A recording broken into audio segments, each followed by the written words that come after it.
Hello everyone, welcome to Deepak tuition centre. आज के video में हम लोग सीबीएसई 12 का अप्लाइड मैथ्स का जो पेपर है उसका आंसर की डिस्कस करेंगे 2024-25 का। क्योंकि वीडियो बहुत लॉन्ग हो जाएगा इसलिए मैंने इसको सेक्शंस में डिवाइड कर दिया है। सब सेक्शंस का लिंक वीडियो में नीचे गिवन है, तो आप उसको जाके वहां पे देख सकते हैं। Last section E. सो इसमें तीन केस स्टडी बेस्ड क्वेश्चन होते हैं। A man has an expensive square shape piece of golden board of side 36 centimetre. ये पूरा यहां से यहां तक 36 है। वो इसका एक ऐसा बॉक्स बनाना चाहता है और हर साइड से x सेंटीमीटर काटना चाहता है। तो जब वो यहां से भी x काट लेगा और यहां से भी x काट लेगा तो ये जो बचेगा इसका हो जाएगा लेंथ 36 माइनस 2x, जो कि इस साइड को रिप्रेजेंट कर रहा है।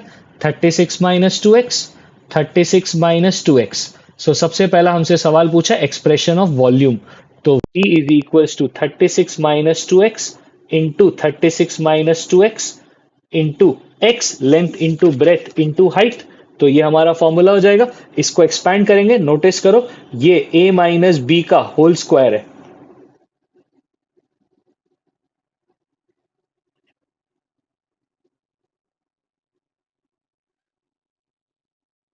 ये a माइनस बी तो a माइनस बी का होल स्क्वायर है। इसको एक्सपैंड करेंगे तो आएगा 1296 plus 4x² minus 144x whole multiplied by x।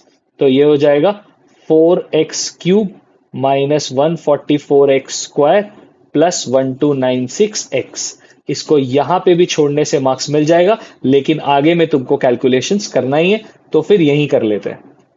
इसके बाद dv बाई डी एक्स निकालना है। That would be 12x³ minus 288x plus 1296। फिर मैक्सिमम करने के लिए इसको इक्वल टू जीरो लेना है। सो इसको इक्वल टू जीरो लेंगे और 12 से डिवाइड करेंगे तो ये हम लोग का हो जाएगा x² minus 24x plus 108 equals to zero, जो कि x माइनस 6 और x माइनस 18 होता है। तो x के दो पॉसिबल वैल्यूज है, एक x इक्वल्स टू 6, दूसरा 18। 18 नॉट पॉसिबल है क्योंकि अगर दोनों साइड से 18 18 36 काट ही दोगे तो फिर बचेगा क्या?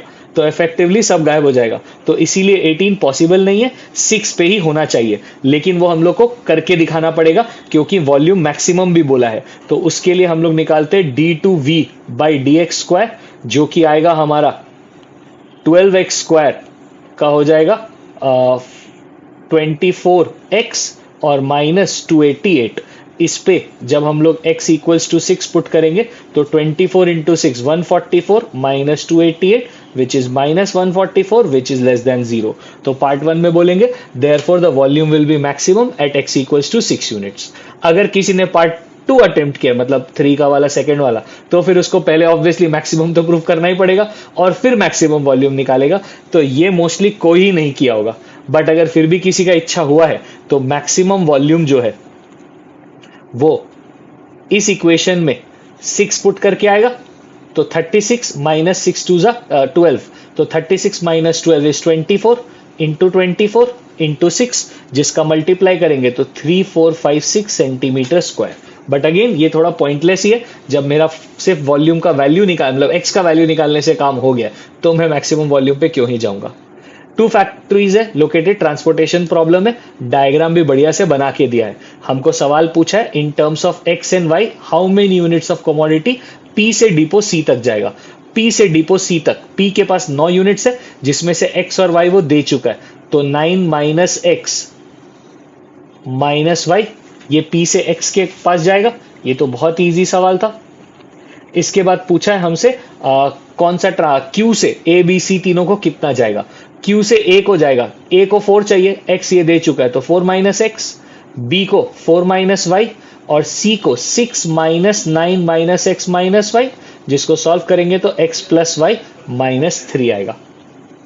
Third part, total transportation cost या फिर कंस्ट्रेंट। दोनों ही बढ़िया सवाल है, दोनों में ही कोई खराबी नहीं है। इंडिविजुअली हर एक को मल्टीप्लाई करना है। तो x को 160 से, y को 100 से, इसको 9 माइनस एक्स माइनस वाई से, सबको प्लस करना ऑब्वियसली, प्लस 100 को 4 माइनस एक्स से, प्लस 120 को 4 माइनस वाई से और 100 को 3 minus X sorry X plus Y minus 3 से इसको सॉल्व करोगे तो तुम्हारा z का वैल्यू आएगा z is equals to 10x minus 70y plus 1930। तो ये तुम्हारा z का वैल्यू आएगा। लेकिन अगर तुमको कंस्ट्रेंट्स निकालने का इच्छा है तो वो मैं यहां निकाल दे रहा हूं।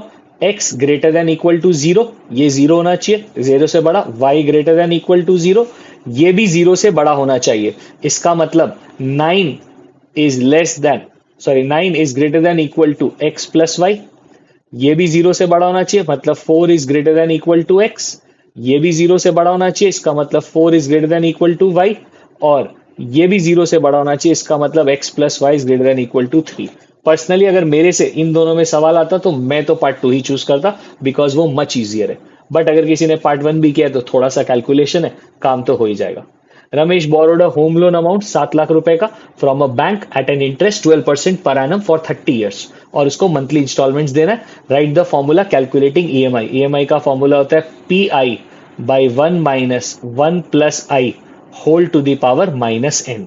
दूसरा सवाल पी क्या है हमारा 7 लाख, आई है 12 बाई 1200 दैट इज 0.01, और एन है 30 ईयर्स मंथली इंस्टॉलमेंट, तो 30 इंटू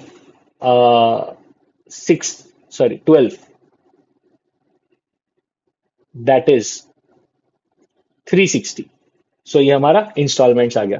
अब इसमें जब तुम वैल्यू पुट करोगे, दो तरह का ईएमआई निकालने बोला है, बेसिकली सेम फॉर्मूला, और ये वैल्यूज भी तुमको दे दिया है।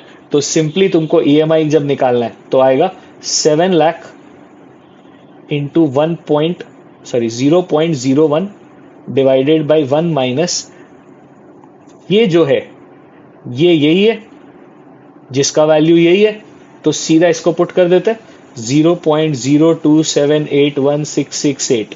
क्या हम इसको राउंड ऑफ कर सकते हैं? नहीं।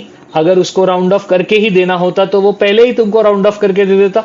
वो तुमको इतना बड़ा नंबर दिया है तो तुमको उसके साथ चलना चाहिए।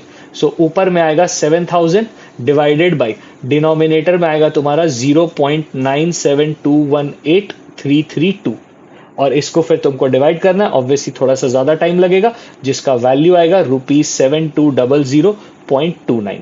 और यही अगर तुम ये सेकंड वाला पार्ट करते तो उसमें और कुछ खास नहीं था, सिर्फ तुम्हारा ऊपर का न्यूमरेटर तो सेम ही रहता 7000, और डिवाइडेड बाई 1 माइनस दिस करना पड़ता। तो 1 माइनस दिस जब करोगे तो तुम्हारा आएगा 0.90819416। हाँ, यहां पे तुम सोचो अगर, तो तुम थोड़ा लेवल पे अब राउंड ऑफ कर सकते हो। इस स्टेज पे राउंड ऑफ करोगे तो थोड़ा सा आंसर में फर्क आएगा, लेकिन डुएबल है, कोई बड़ा बात नहीं है, आंसर होपफुली दे देगा। तो ₹7707.60, तो ये तुम्हारा आंसर हो जाएगा। ऑब्वियसली कैलकुलेशन बड़ा है, but again calculation pre requisite applied maths का, वो तो तुमको आइदर वेज आना ही चाहिए। उसके अलावा पेपर में ऐसा कोई बहुत ट्रिकी सम, बहुत घुमा फिरा के सम ऐसा कुछ नहीं दिया था। पेपर बहुत ही ईजी बनाया था। अगर अच्छे से पढ़ाई किया है तो आराम से 95 अप लाया जा सकता है।